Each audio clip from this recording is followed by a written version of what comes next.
초대교회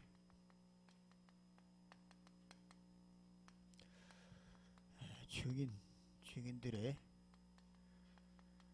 특징을 한번 살펴보도록 하겠습니다. 많은 사람들이 지금 코로나로 인해서 물적인 또 심리적인 많은 어려움을, 정신적인 어려움을 겪고 있는데, 우리의 삶 속의 고통은, 어려움은 살아있는 동안에는 늘 쫓아옵니다. 이런 고통이. 그런데 이 고통을 어떻게 해야 될 것이냐, 처리하는 방법을, 어떤 사람은 이 고통을 피하려고 합니다. 고통을 잊어버리거나 아니면 다른 방법으로 고통을 상쇄시키려고 하는 그런 노력을 하는데, 피하려고, 고통이 피한다고 피해지나요? 이걸 피하려고 하다 보니까 어떤 사람들은 이걸 술, 마약, 이런 쪽에 빠져서 다른 것, 이 문제의 답이 아닌 다른 것을 찾으면서 거기서 헤맵니다. 또 어떤 사람들은 이 고통이 오면 이걸 자기 노력으로 또 참으려고 그래요. 참는다고 되어질 일인가요? 참으면 어떤 일이 생겨요? 우리 속에 또 다른 제2제3의 질병이 찾아옵니다. 우울증도 올 것이고 암도 올 것이고 여러 가지. 그럼 하나님이 우리에게 이런 고통을 주실 때는 이 고통을 통해서 뭘 하기를 원하시느냐? 하나님이 이 고통 가운데 하나님은 우리에게 고통을 통해서 하나님의 계획인 답을 찾길 원하세요. 답을 찾지 못하면 늘 이런 방법으로, 왜 이런 방법으로 피하거나 또 참거나 다른 또 대체적인 방법으로 그 고통을 이겨나가 보려고 애를 씁니다. 근데 해결이 안 되죠. 왜? 하나님이 이걸 통해서 우리에게 주려고 하는 당신의 계획이 있는데, 이걸 찾아야 되는데, 이 답을 찾지 못하면 여전히 또 다른 고통이 또 오고 계속 옵니다. 그런데 이런 고통이 올 때 이렇게 피하고 참고 하는 사람들의 특징이 뭐냐? 히브리서 2장 14절에 굉장히 여기 이 고통에 대해서 겁을 먹어요. 그리고 두려워해. 그러다 보니까 히브리서 2장에 보니까 예수님이 이 땅에 우리 인간과 똑같은 육신의 모습을 입고 오신 이유는 이 두려움에 잡혀서 우리를 멸망 가운데 빠뜨려가는 그 사단, 그리고 사망, 죽기를 무서워함으로 일생에 매여 종노릇하는 자들을, 사람들은 죽음에 대해서 굉장히 겁을 냅니다. 죽음. 그렇죠? 죽기를 싫어해요. 왜? 안 죽어봤으니까.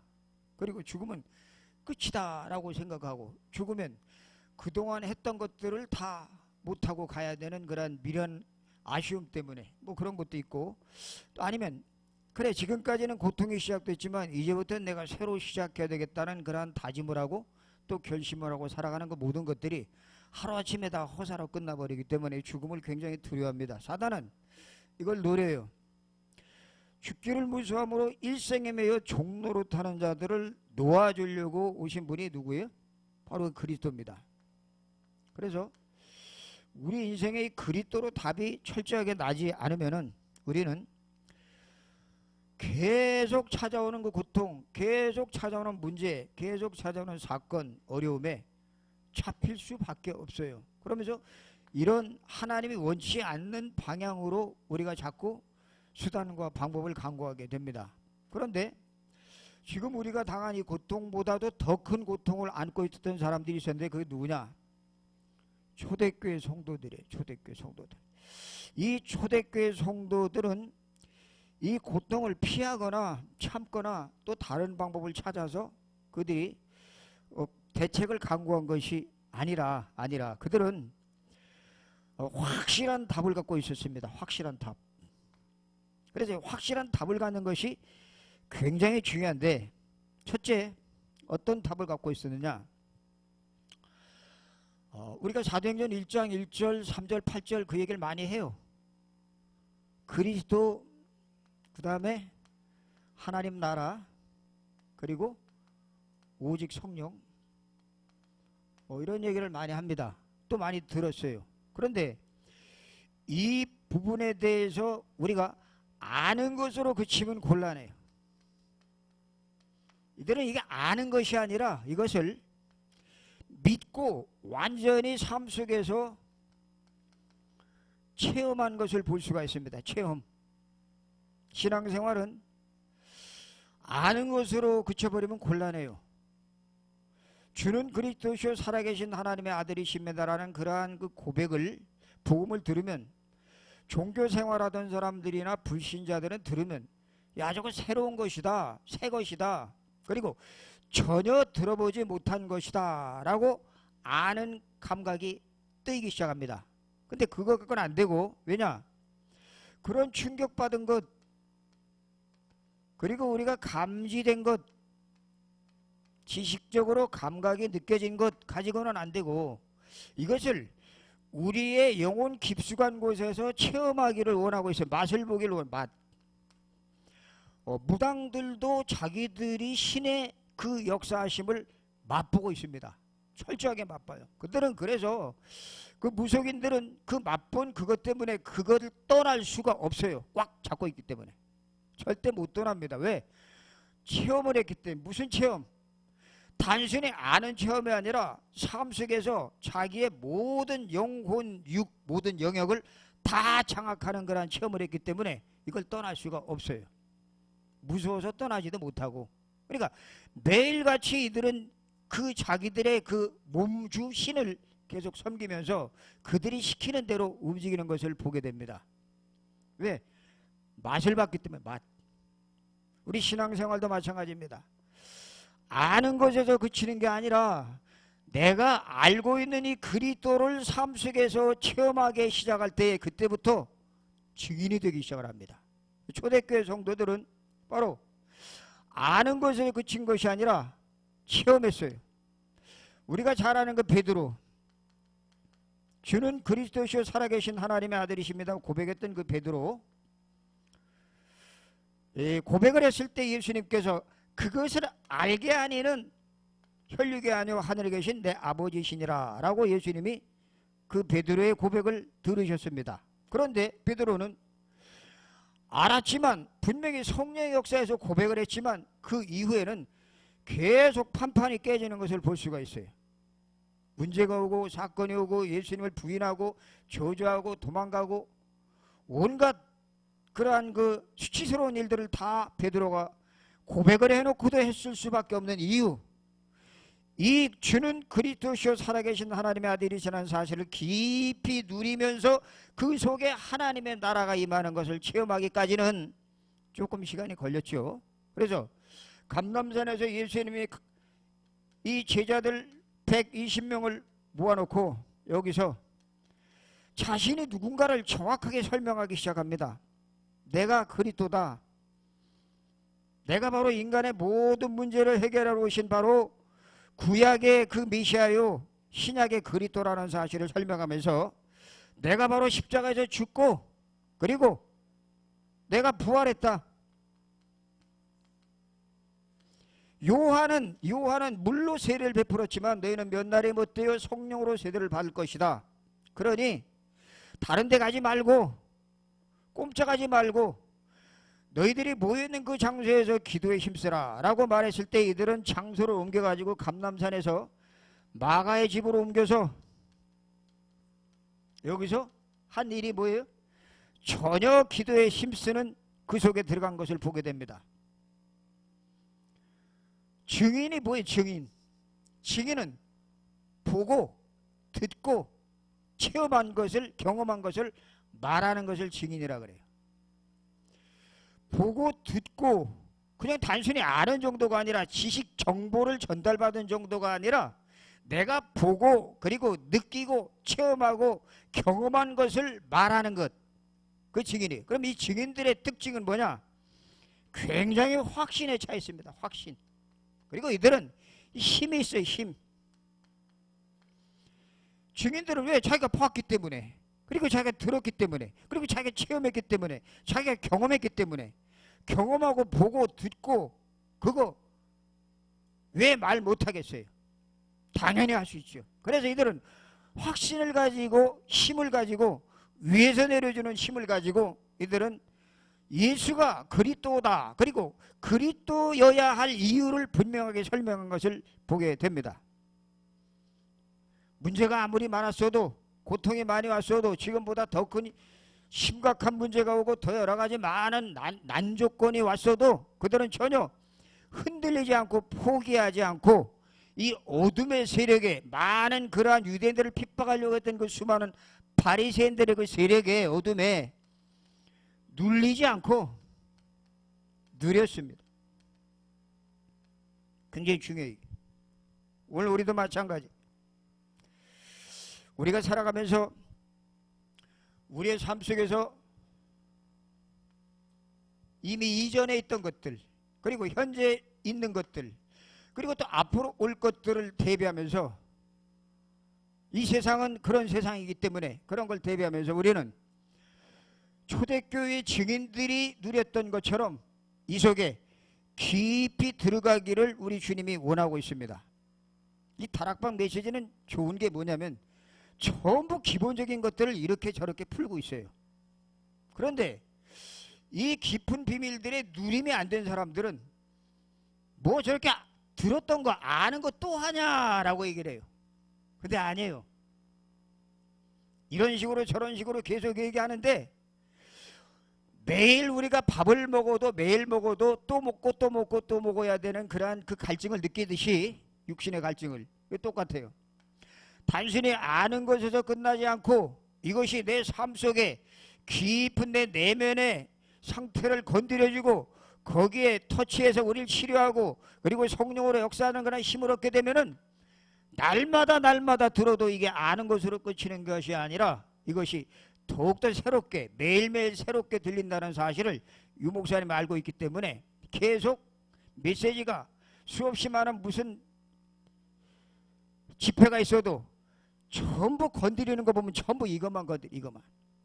제가 그걸 이렇게 보면서 확실히 반복의 명수구나. 반복의 명수. 그리고 확실히 일심전심 지속으로 그리스도만 말하는구나.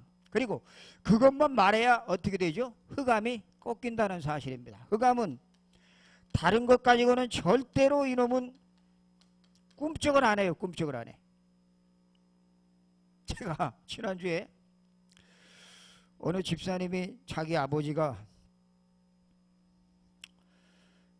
그 어머니가 5, 6개월 전에 돌아가셔가지고 아버지가 몸이 갑자기 약해져서 병원에 계시다가 집에 지금 퇴원해서 집에 계신데 좀 오셔서 복음을 전해달라 그래서 그 집에 갔어요. 근데 81살 난 어르신인데 기력을 못 쓰고 누워서 기저귀를 차고 계세요. 그런데 가서 이렇게 복음을 전하고 나왔어요. 근데 그분은 이제 예수 믿은 지 얼마 안 돼요. 엄마 돌아가시고 나서 아내 죽고 나서 이제 막 복음을 듣기 시작을 했으니까 그런 와중에 제가 갔으니까 그래 가서 이렇게 복음을 전하고 나왔는데 그걸 부탁했던 그 딸한테서 전화가 왔어요. 연락이 뭐라고 왔냐면 목사님이 다녀간 이후에 우리 아버지가 희한한 소리를 해요. 그래 뭐냐고 그랬더니 하는 얘기가 우리 아버지가 목사님이 와서 복음을 전할 때 내 입에서 술 냄새가 난대요 하고 그런 얘기를 해요. 제가 그 얘기를 뜩 들으면서 그래. 한편으로는 약간 찔리더라고요. 약간 찔려. 왜? 제가 40년 전에 술을 많이 먹었거든요. 근데 그 양반이 알고 있어. 그걸 알고 있어. 야 이거 한편으로 찔리면서 또 현재 입장에서 봤을 때 또 찔리는 게 있어요. 뭐 송차시 끝나면 술 안 먹나요? 그리고 가끔 목마르면 맥주도 한잔하고 또 막걸리도 먹잖아요. 그런 또 현재의 모습이 또 보이더라고요. 현재의 모습이. 그러면서 무슨 생각이 드냐면 야 저 사람이 나를 본지 이제 2번밖에 안 봤는데 귀신같이 안 해. 귀신같이 내 상태를. 귀신이 귀신같이 안다는 소리 있잖아요. 안 해. 그런 생각이 들면서 다음날 집에 와서 그날 무슨 생각이 드냐면 이거 찔리더라. 약간 찔려. 율법적인 입장에 약간 찔리면서 다음날 또 가야 되는데 그럼 다음날은 어떻게 가지? 하고 생각하다가 그래 좋다. 술 냄새 난다 그랬으니까 이빨 닦고 가자. 열심히 닦았습니다. 그리고 가글을 하고 그리고 향수를 딱 바르고 들어가서 이제 복음을 전했더니 그날은 아무 소리 안 해요. 그런데 이제 그 오빠 안 믿는 오빠들이 들어오지 못하게 방해하는 그 관계로 그 이후에는 더 진행이 되지 않은 것을 알았습니다. 그게 굉장히 안타깝더라고요. 제가 이제 뭘 말하려고 하는 거냐면은 이 귀신도 악한 영도 뭔가 알아. 알고 제가 그 소리를 딱 들으면서 그 집에 간다는 것이 이렇게 찔리기도 하고, 아니 40년 전에 술 먹은 거를 저게 어떻게 알지? 그러면서 그것이 마음에 찔리기도 하면서 만일 안 갔더라면 어떻게 될 뻔했어요? 사단에게 속아버리는 겁니다. 누가? 내가. 근데 금방 뭔 생각이 들어오냐면 그때 당시에 좋다. 그래 나 술 먹었다. 어쩌란 말이냐. 그래 나는 술 먹었어도 하나님의 자녀다. 복음을 알고 있는 하나님의 자녀다. 그런 마음이 들어오더라고요. 우리가 생활하면서 사역을 하면서 그리고 우리 삶 속에서 그런 아주 작은 사건이지만 그런 일들이 비일비재로 많이 벌어지고 있다는 사실입니다. 그런 것 때문에 이놈에게 속아가지고 우리가 해야 될 일을 마땅히 못하고 있을 때가 얼마나 많은지 우리 한번 그런 작은 사건을 통해서 한번 돌이켜 볼 수 있는 그러한 시간이 되었습니다. 우리 이 초대교회 증인들은 이 위의 축복, 사도행전 1장 1절, 3절, 8절의 축복을 깊이 이들은 누렸고, 그리고 두 번째로 이들은 뭘 알았느냐? 특별히 여기 나오는 이 스데반은 앞절에 쭉 보면은 스데반이 그 법정에서 지금 계속 이 얘기를 하고 있는데 무슨 얘기를 하냐면 예수 그리스도 구약의 메시아와 신약의 그리스도에 대해서 아주 구체적으로 설명을 하고 있습니다. 아브라함 때부터 쭉 설명을 하면서 너희들이 십자가에 못 박혀 죽인 이 예수는 이미 구약 때부터 오래전에 선지자들로부터 약속한 것이다. 그게 모세율법에 기록됐고 그리고 시편에 기록됐고 그게 모든 대소선지서에 기록된 내용들이다 라고 하는 사실을 쭉 설명하기 시작합니다. 스토리를. 이 스데반은 다시 말하면 이 증인은 역사적인 역사의식과 그리고 하나님이 나를 불렀다고 하는 그런 소명의식 그리고 그 일을 해야 되는 그런 사명의식을 분명히 갖고 있었던 사람들입니다. 우리도 마찬가지예요. 우리가 예수 믿고 구원받았잖아요. 그러면 하나님은 우리를 통해서 뭘 하길 원하시느냐면 단순히 성경에 나와 있는 그 구원의 길 복음을 전하는 그런 차원이 아니라 이 스데반처럼 이런 시대를 보고 그리고 자기를 부르신 하나님의 그 계획을 알고 그리고 자기가 해야 될 일을 아는 그런 나만의 여러분만의 뭘 스펙이 아닌 스토리를 갖길 원하십니다. 스토리. 무슨 스토리? 복음 스토리. 그리고 무슨 스토리요? 미래에 대한 스토리. 그리고 인생 스토리. 이게 있어야 돼.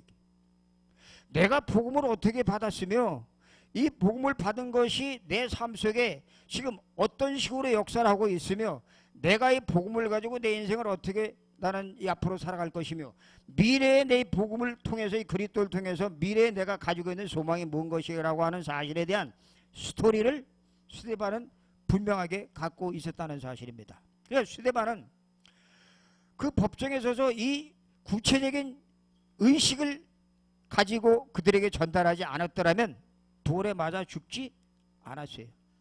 충분히 살 수 있는 그런 환경에 있었음에도 불구하고 그가 돌에 맞아서 죽을 정도의 그들이 이를 갈고 분노했던 이유는 이 분명한 것들을 이 스데반이 말했기 때문이고 그 분명한 스토리를 말하기 시작하니까 뭐가 그들이 악감을 품고 이를 간다는 말은 사단이 바라겠다는 소리입니다. 저와 여러분이 복음을 알고 이 복음을 가지고 전달하기 시작하면 누가? 마귀가 발악을 합니다. 특별히 이러한 어려움을 통해서 우리의 삶을 엉뚱한 대로 자꾸 가게 만드는 그 사단, 하나님의 계획을 찾지 못하게 만들고, 그리고 그저 아는 지식 차원에서, 그저 정보 차원에서 정보 많이 입수해서 갖고 있는 그 차원에서 머물게 만들고, 실제적으로 삶을 체험해서 삶 속에서 체험한 것들 우리가 내가 누리지 못하면 이제 막 올라오는 사람들, 이제 막 만난 새신자들, 이제 막 만난 저 다민족 가족들에게, 그들에게 어떻게 초대교회의 증인들의 역사 속으로 들어가게 할 수가 있겠느냐 이거죠. 이게 안 되면 시간이 굉장히 많이 걸립니다.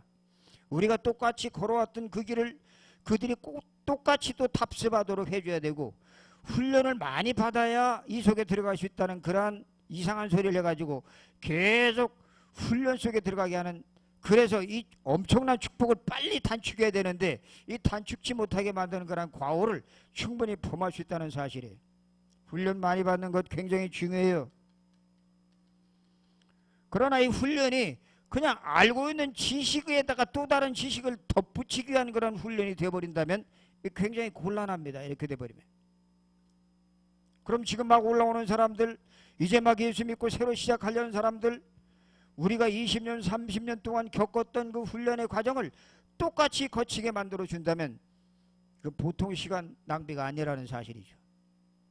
이 초대교회 증인들의 특징, 이 초대교회 증인들은 뿐만이 아니라 이들은 한마디로 이들은 스데반은 죽었지만 저와 여러분은 날마다 죽어야 됩니다. 날마다. 다시 말하면 순교해야 돼요. 순교. 자, 이게 무슨 말이냐. 스데반은 죽었습니다. 근데 우리는 지금 이 시대에 예수 믿는다고 해서 막 죽이거나 그런 우리 한국 형편은 아니에요. 단지 교회가 좀 욕먹어서 그렇지, 그리고 복음을 전하지 못하도록 비대면 그러한 환경을 만들어서 그렇지, 막 스데반처럼 저 모슬렘권에 있는 개종한 그러한 기독교인들을 죽이듯이 그런 형편은 한국은 아닙니다. 그럼 우리가 뭘 어떻게 해야지 순교할 수 있느냐. 초대교회 증인들은 전부 다 순교를 했어요. 그럼 하나님이 우리에게 지금 원하시는 순교는 뭐냐. 바울이 말합니다. 나는 고린도전서 15장 31절에 나는 날마다 죽노라 그래요. 우린 날마다 죽음 속으로 들어가야 됩니다. 그게 뭐죠? 그걸 집중이라 그래요. 집중. 날마다 죽음 속으로 들어가는 것. 집중한다는 말은 무슨 말이에요? 다른 것들의 생각을 다 차단시키는 것을 말해요. 다 끊어버리는 것. 한 가지에 집중하게 되면 다른 일에 신경을 안 쓰게 됩니다. 양궁 선수들이 관역을 마실 때 한 군데 집중할 때 그 사람들이 집 생각하고 다른 생각하고 뭐 엉뚱한 일을 생각하면 관역에 맞을 수가 없지요. 마찬가지로 하나님은 우리가 바울이 고백했던 내가 날마다 죽노라고 고백했던 이 고백은 바로 다른 모든 세상적인 생각을 끊고 오로지 한 가지에 깊이 들어가는 걸 말해. 이걸 가리켜서 기도라고 얘기하죠. 기도. 이 하나님이 우리에게 주신 선물 두 가지. 하나는 예수 그리스도를 통해서 우리에게 구원이라고 하는 생명을 선물로 주셨고, 그리고 이 땅에 살아나가면서 우리 힘으로 혼자 살도록 만들지 아니하시고 기도를 통해서 하나님의 능력을 힘입어서 살도록 하나님이 우리에게 그렇게 만들으셨습니다. 그래서 우리는 이 날마다 순교 굉장히 중요해요. 날마다 집중 속에 들어가는 이 기도의 삶을 사는 것, 이 속에 들어갈 때에 뭘 발견하게 되느냐. 내 지금 생명보다도 더 귀한 가치 있는 것이 뭐다 하는 사실이 발견되어지게 되고, 사도행전 20장 24절에 바울이 고백했던 것처럼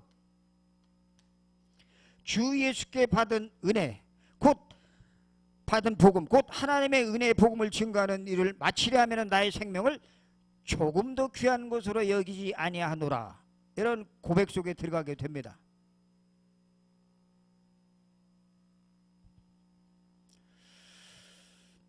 이 축복이 여러분의 것이 되어지기를 바랍니다. 자, 제가 지난주에 어떤 술 좋아하는 친구를 만났어요. 그래 만나가지고 밤에 황성공원 팔각정에서 한 2시간을 얘기했어요. 그때 이 친구가 뭐라고 그러냐면, 목사님, 나는 우리 아버지만 생각하면 뭐 화가 나서 죽겠어요. 아버지가 자기에게 무리한 요구를 하고, 그리고 아버지의 그 신앙 노선과 자기의 노선이 안 맞으니까, 그런 아버지는 자기 걸 요구하고 나는 내 것을 또 얘기하는데 이게 안 맞아서 힘들어 죽겠다고 그런 얘기를 하더라고요. 그러면서 제가 아버지만 생각하면 속상하고, 그리고 또 현실 속에서 살아가는 그 일을 생각하니까 아주 힘들어 죽겠대요. 그래서 어떻게 했으면 좋겠냐고 그런 얘기를 하길래 제가 이 얘기를 해줘. 이 얘기. 그동안 너는 아버지가 하는 소리에 너는 계속 거기에 그 생각을 마음에 품고 있었다. 그리고 너는 현실 속에서 부딪혀오는 문제를 가지고 그거를 생각 속에서 계속 시나리오를 그리고 있었다. 그거를 차단시켜라. 차단. 완전히 그거를 끊어버려라. 그럼 어떻게 끊냐요 그걸. 절대 거기에 빠지면 사단이 굉장히 좋아한다. 거기에 빠지지 말고 거기에 반응하지 말아라. 반응하지 마라. 어떻게 반응을 안 하는 게 도대체 뭐냐. 반응 안 하는 게. 갈라디아 2장 20절. 네가 예수님이 십자가에 죽을 때 너도 같이 죽었다. 그 부활하신 예수님이 너하고 같이 지금 살아계신다. 네 속에 계신다. 그분이 네가 고민하는 부분들을 알기 때문에 그분이 십자가에 죽은 이 죽음이 네 죽음이라고 고백을 해라. 그리고 아버지가 그렇게 너에게 신경질적으로 이렇게 대하는 거기에 반응하지 않고 그때마다 고백해라. 뭐라고? 나는 죽었다. 죽은 사람은 문제와 사건에 반응을 할까요? 안 할까요? 안 하죠. 근데 육신이 안 죽고 있으니까 자꾸 사단이 건드립니다. 그럼 그걸 어떻게 해결하라고요? 반응하지 말라고. 그럼 어떻게 사람은 생각도 있고 마음도 있고 양심도 있는데 어떻게 반응하지 말란 말이냐. 예수님의 십자가의 죽음이 누구 죽음이라고요? 내 죽음이라고. 이걸 계속 고백해라. 그러면 이게 어느 날 점점 옅어질 것이다. 엷어질 것이다. 그러면서 어느 날 시간표가 되면은 내가 왜 그랬지? 왜 그 문제 가지고, 내가 왜 우리 아버지 문제 가지고 그렇게 내가 거기에 굉장히 내 과민 반응을 보였지? 라고 하는 생각이 들어올 때가 있을 것이다. 그때가 바로 치유된 때다. 많은 사람들이 가지고 있는 문제를 어떻게 해결할지 몰라서 피하거나 참거나 이렇게 합니다. 더 힘들어지죠. 그런데 답은 분명히 하나님이 우리에게 다 주셨는데 그 답을 어떤 방법으로 적용하는지를 한 번도 배워보질 못했기 때문에, 들어보질 못했기 때문에, 가정에서도 사회에서도 교회에서도 이걸 들어보지 못했기 때문에 어떻게 하는지를 몰라요. 그러니까 답이 없어요. 그러다 보니까 계속 훈련받으면서 수많은 집회를 통해서 정보를 계속 듣습니다. 그래 노트가 막 쌓여요. 근데 나는 헤매요. 이게 지금 현재 우리 교단의 문제예요. 이걸 빨리 해결해 실마리를 풀어나가지 않으면 과거와 똑같은 방식으로 움직이게 되고, 그러면서 하나님의 계획은 점점 멀어지고 메시지는 계속 237 나라 향해서 빈 곳을 향해서 공략하라고 쏟아져 나오는데 내 삶은 안 되고 힘들어 죽겠고, 다락방 이게 뭐냐 도대체. 그런 이상한 소리가 나오게 된다는 사실입니다. 여러분, 우리가 잘 사는 것 굉장히 중요해요. 잘 사는 것. 그렇죠? 웰빙. 그러나 스데반처럼 이 증인들처럼 초대교회 증인들처럼 잘 죽는 것 더 중요합니다. 이거 잘 죽는 것. 어떻게 죽느냐에 따라서 그 죽음을 통해서 어떤 일이 생기죠? 그 죽는 모습을 바라보고 있던 바울이 그 앞에 돌을 던지는데 그 돌 던지는 사람인데 옷을 받아들었던 바울이 8장에 가니까 어떻게 돼요? 바울이 9장에 그가 한 시대를 살리는 그러한 제자로 열매 맺게 된다는 사실을 이 스데반의 이 죽음을 통해서 그런 열매를 보게 되는 것을 우리가 성경을 통해서 확인하게 됩니다. 우리는 앞으로 살 날이 얼마 안 남았어요. 언제 죽을지 몰라요. 저희 형님이 20일 전에 코로나 걸려가지고 부부가 인천병원에 입원해 있다가 어저께 퇴원했어요. 근데 코로나가 얼마나 독한지 각 방에 따로 쓰잖아요. 따로. 그래 놓고 막 목에서 막 피가 나오고 호흡이 가빠지고 숨도 못 쉬겠고 막 죽겠대요. 해열제를 하루에 5번씩 먹이는데도 열이 안 떨어지고 38도 39도 막 올라가고 40도 올라가고 밥맛이 없고 첫째 밥맛이 없고 먹기도 싫고 잠도 안 오고 막 죽겠다고 고백을 하더라고요. 전화는 돼요. 전화는. 그런 고백을 하고 우리 형수님은 그런 와중에 몸이 더 약하니까 이분은 퇴원은 했는데 재활센터로 갔어요. 어디?